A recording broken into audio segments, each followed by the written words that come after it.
हर कोई आपके लिए उतना अच्छा नहीं सोच रहा होता जितना आप समझ रहे होते हैं। नज़र तो सच्ची है, क्या वो आपको भी लगी है? आप कहाँ से इस बात को पता कर पाएंगे? कैसे? देखिए इस रीडिंग में। Hello everyone, divine tarot table में आप सभी का स्वागत करती हूँ। मैं हूं निधि। कैसे हैं आप? आई होप आप सभी स्वस्थ होंगे, सुखी होंगे और सुरक्षित होंगे। आज की जो रीडिंग है वो कलेक्टिव जनरल रीडिंग है, टाइमलेस रीडिंग एंड टॉपिक आपके पर्सन की करंट फीलिंग्स आपको लेकर के क्या है हम यहाँ देखने वाले हैं। और जैसे कि बहुत बार ये टैग लाइन आपने बहुत सुनी होगी, भाई नज़र लग जाती है लोगों को। तो क्या सच में नज़र लगती है? क्या आपका रिलेशन भी किसी नज़र दोष की वजह से, काला जादू वगैरह वगैरह इससे इम्पैक्ट हुआ है या नहीं? अगर आपको ऐसा कभी लगा है, आपको अभी कभी भी लगता है कि आपकी लाइफ या आपका रिलेशन, आपका काम इस चीज़ से इम्पैक्ट कर रहा है, देखते हैं इस रीडिंग में क्या निकल के आता है आपके लिए। बने रहिए, वीडियो को लाइक कर दीजिए, चैनल सब्सक्राइब जरूर कर लीजिएगा जब तक नहीं किया है तो। चलो, angels, universe and divine please guide करिए मुझे और बताएं जो मेरे व्यूअर्स हैं उनके पर्सन के बारे में क्या नज़र लगी हुई है रिलेशन में। क्या इनको ऐसा जो फील होता है, इनका काम या जो भी कुछ है उसको नज़र है तो क्या है, किस तरीके की नज़र है, किस तरह से बचना है, सारी चीज़ें। तो यहाँ पर है 5 ऑफ पेंटिकल्स का कार्ड, यहाँ पर है 2 ऑफ वॉन्ड्स, सॉरी, यहाँ पर है नाइट ऑफ पेंटिकल्स, यहाँ पर है 10 ऑफ वॉन्ड्स, यहाँ पर है 3 ऑफ पेंटिकल्स। देखो नज़र की बात कर रहे हैं लेकिन निकल के बहुत कुछ आ रहा है, ध्यान दीजिएगा, ठीक है। यहाँ पर है द एम्परर और 7 ऑफ सॉर्ड्स, यहाँ पर आ गया है 9 of pentacles and here is 10 of cups का कार्ड है। ओके, तो सबसे पहले अगर हम राशियों की बात करेंगे तो सारे ही एलिमेंट्स हैं, सभी राशियां हैं। ओके, यहाँ पर है the fool, 3 of cups and 3 of swords का कार्ड है। देखो जैसे कि आपकी नज़र की बात हो रही है, तो जैसे आपने अपने जीवन की शुरुआत जिस तरह से की थी, इस रिलेशन की शुरुआत जिस तरह से की थी, एक न्यू स्टार्ट, न्यू बिगिनिंग, ज़्यादा किसी के बारे में सोचना, विचार करना, ये सब कुछ आपको नहीं आया था। आपने कभी सोचा भी नहीं था कि बहुत कुछ सोचना पड़ता होगा लाइफ में आगे बढ़ने के लिए, बहुत कुछ सोचना पड़ता होगा, ऐसा आपको लगता ही नहीं था। और जिन लोगों के साथ आप अपने आप को अच्छा समझ रहे थे, जिन बातों के साथ आप अपने आप को अच्छा समझ रहे थे, वहीं आपको डिस्टर्ब करते हुए नजर आ रहे हैं। वही लोग आपके पीठ पीछे बुरी बातें करते हुए नजर आए हैं या आपको अच्छा फील नहीं करा रहे थे, ऐसा लग रहा है।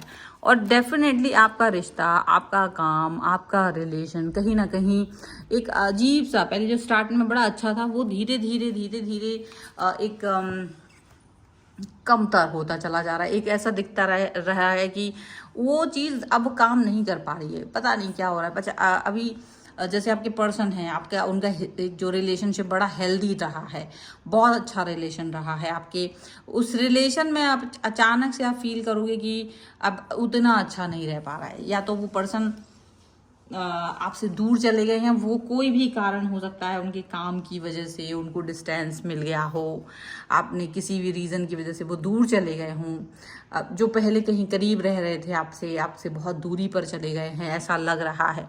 एक जो रिलेशन क्लोज का था वो लॉन्ग डिस्टेंस में कन्वर्ट हो गया है। मतलब एक तड़प आ गई है, रिश्ते में एक तड़प आ गई है। और हो सकता है बहुत अच्छे से काम करते हुए आपके काम रुक गए हों, आपके पर्सन के काम रुक गए हों, तो अचानक से आपको लग रहा हो कि यार सारा ध्यान काम पर चला गया है, वो एक जो प्यार था वो तो खो ही गया है कहीं। तो वो चीज़ भी हो सकती है कि आप इस चीज़ को फील कर रहे हो, या प्यार तो खो गया है और सारी जो चीज़ें हैं, जो जितना अच्छी चीज़ें हो सकती थी वो अच्छी चीज़ें हो ही नहीं पा रही हैं, वो पॉजिटिविटी आ ही नहीं पा रही है, ऐसा आपको दिख रहा होगा। आप ये भी फील कर रहे होंगे कि आप के पर्सन ने जैसे या तो आपसे बात करना कम कर दिया है, या आपको ब्लॉक कर दिया है, या वो इतना अपने काम में बहुत ज़्यादा बिजी दिख रहे हैं कि वो आपसे डिस्कनेक्ट जैसा फील कर रहे हैं। और आप ये भी फील कर पा रहे होंगे कि आप जितना चाहते हैं आप अपने पर्सन से बात नहीं कर पा रहे हैं। जितना भी कोशिश करते हैं, अगर आप बात करने जाते हैं तो जैसा लगता है कि बातें अधूरी रह गई हैं, बात ही नहीं हो पा रही है बहुत अच्छे से, बहुत सारी चीज़ें पेंडिंग पड़ी हुई हैं, बातें अब जो वो कहना है वो कह नहीं पा रहे, ऐसा लग रहा है। और एक अजीब सा गिव अप वाला सिचुएशन नज़र आ रहा है।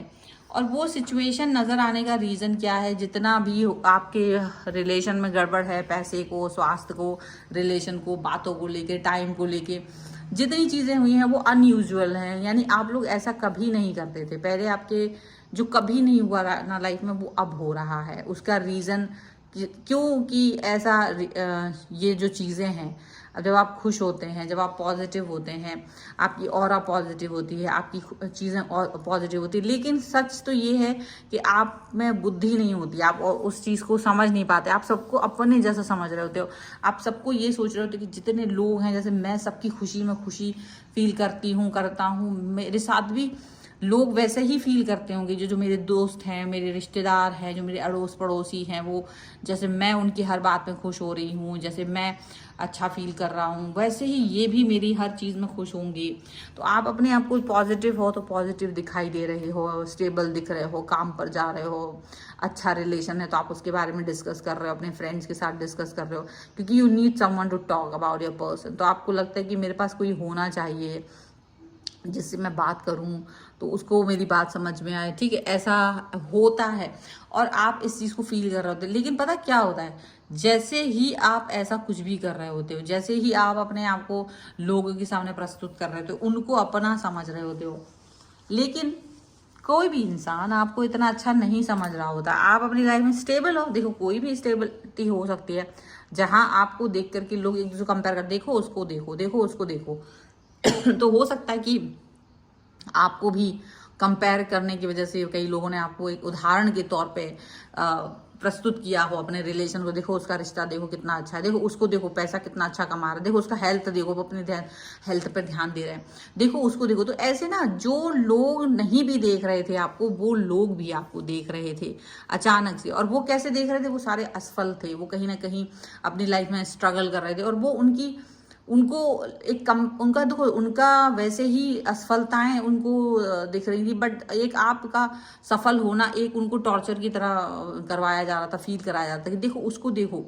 तो आपको बार बार एक प्रमाण के तौर पे प्रस्तुत करके, एक बार बार ये बोल के कि देखो इसको, देखिए वो कितना सफल है, वो कितना अच्छा है, और वो कर करके लोग इनको हीन भावनाओं से ग्रस्त कर रहे थे। तो वो लोग आपको देख रहे थे गुस्से में, कोई अप्रिशिएशन नहीं, कोई मोटिवेशन नहीं आपसे ले रहे थे।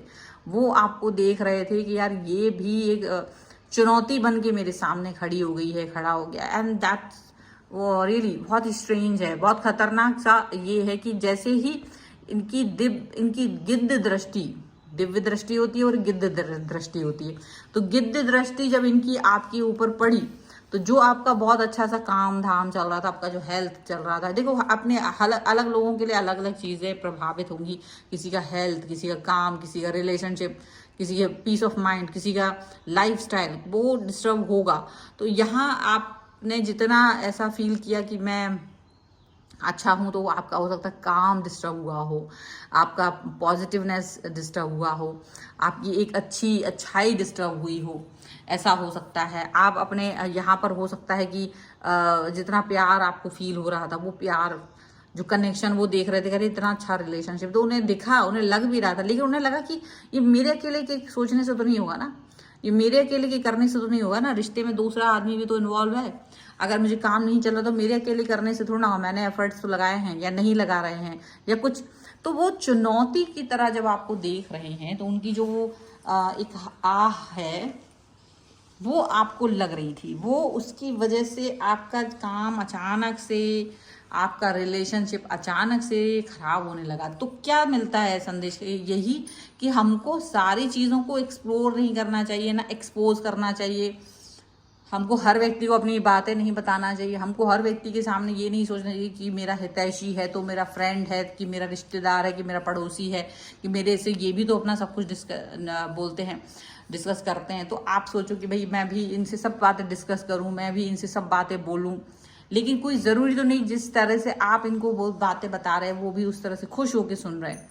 उनको आपकी बातें पसंद ही नहीं आ रही, उनको आप पसंद ही नहीं आ रहे हैं, उनको ये चीज़ अच्छी ही नहीं लग रही कि आप अच्छा फील कर रहे हो। थोड़ा बहुत कभी हो गया, लेकिन अब लगातार में अब अगर अच्छे हो तो उनके लिए तो ये मुश्किल की बात है। ऐसे में तो बहुत ज़्यादा दिक्कत होती है। तो जो लोग होते हैं वो नज़र तो लगाते ही हैं, जो लोग होते हैं वो आपको अच्छा कभी देख ही नहीं पा रहे हैं। तब जब ऐसी सिचुएशन होगी तब आप क्या कर पाओगे? तब आपको कहीं ना कहीं इस चीज़ को अंडरस्टैंड करना होगा कि मुझे अपने रिलेशन में, मुझे अपने जीवन में कहीं ना कहीं एक अच्छाई चाहिए है, एक सच्चाई चाहिए है, एक पॉजिटिवनेस चाहिए है। वो अच्छाई, वो सच्चाई वो तभी आएगी जब आप अपने रिश्तों को, अपनी बातों को ज़्यादा एक्सपोज नहीं करोगे, उसको आप अपने तक रखोगे, उसको आप बाहर एक्सपोज नहीं करोगे कि आप पिक्चर्स लगा रहे हो, आप ये कर रहे हो। वो ज़माने गए कि जब लोग अपनी पिक्चर्स लगा के लोगों को बताया करते थे कि देखो मैं कितना खुश हूँ, देखो मैं क्या कर रहा हूँ, मैं क्या नहीं कर रहा हूँ। ये बताने का समय नहीं है, क्योंकि लोग उससे कोई खुश नहीं हो रहे, वो परेशान हो रहे होते हैं। ये सच है, ये सबके साथ है, ना केवल आपके साथ, ये मेरे साथ भी होता है कि अगर मैं कहीं कुछ कर रही हूँ, अगर मेरा एक काम भी चल रहा है ना, तो डेफिनेटली जो लोग मुझे पर्सनली जानते हैं उनको कोई अच्छा थोड़ी ना लगता है कि ये कोई भी भाई मेरे लिए कोई अच्छी बातें लिख रहा है कमेंट में, या मुझे इधर लोग फॉलो कर रहे हैं, तो उनको तो ये सब चीज़ें पसंद नहीं आती है। तो चीज़ें ना अपने आप स्टक होने लगती हैं। तो जाहिर सी बात है कि वो इम्पैक्ट आपको कहीं ना कहीं अपनी लाइफ में दिखाई देगा। तो यही चीज़ है कि आपको भी अपनी लाइफ के लिए ये बात सोचनी है कि मुझे कभी भी किसी भी तरीके से ऐसे एक्सपोज नहीं करना है अपनी चीज़ों को। लेकिन क्या है कि देखो करना भी पड़ता है कभी कभी, लेकिन आप भगवान का नाम लेकर के, ईश्वर का अब काम है, खास तौर से जैसे आपका काम चल रहा है, ठीक है आप उसको करिए, आपका वो काम सबको दिख भी रहा है, लेकिन भगवान को साथ लेके चलिए, यूनिवर्स को साथ लेके चलिए, प्रोटेक्शन को साथ में लेके चलिए। बहुत वीक मत बनिए हर चीज़ में, आपके खाने पीने से लेके आपके हर काम को, आपके बिलीफ सिस्टम को, आपकी चीज़ों को बहुत वीक मत कीजिए, लोअर लेवल का मत कीजिए। अपने आप को थोड़ा सा संयत करिए, साधनाओं में रखिए, पॉजिटिविटी के साथ रखिए, ठीक है। तब आपके साथ में एक पॉजिटिवनेस आएगी, आपकी ऑरा में पॉजिटिवनेस आएगी, जो चीज़ें खराब हैं वो इम्पेक्ट नहीं कर पाएंगी, ठीक है। सो इस तरह से आप अपने आप को बचा भी सकते हैं। तो ये है फिलहाल की रीडिंग। अगर आप इस पर क्लेम करना चाहते हैं, वीडियो लाइक कर दीजिए, चैनल सब्सक्राइब कर दीजिए। 1111 नज़र का वो जो सिंबल है ना, ब्लू वाइट वाला, वो आप वहाँ पर लिख सकते हो, या नज़र लिख सकते हो, मान लीजिए किसी को नहीं मिले तो 1111 नज़र, और ऐसे लिख के आप इसको आप अपना क्लेम कर सकते हैं। पर्सनल रीडिंग चाहते हैं आप अपनी किसी भी पर्सनल क्वेश्चन के लिए, व्हाट्सएप नंबर आपकी स्क्रीन पर है। रीडिंग स्टार्ट होती है 199 रुपीज़ ऑनवर्ड्स। मिनी रीडिंग से लेके डिटेल रीडिंग तक करवा सकते हैं। अगर आप सीखना चाहते हैं टैरो कार्ड रीडिंग या न्यूमरोलॉजी, उसके लिए भी आप मुझे लर्निंग का मैसेज कर सकते हैं। आप अगर अपना कुंडली दिखवाना चाहते हैं, vastu, numerology, tarot card reading, तो उसके लिए भी आप मुझे कनेक्ट कर सकते हैं व्हाट्सएप मैसेज के थ्रू। आप मुझे इंस्टाग्राम और मेरे दूसरे चैनल्स पे फॉलो कर सकते हैं, सभी का लिंक आपको डिस्क्रिप्शन बॉक्स में मिल जाएगा। मिलते हैं एक नई रीडिंग के साथ जल्दी, तब तक देखते रहिए divine tarot 777। Thank you for watching, bye.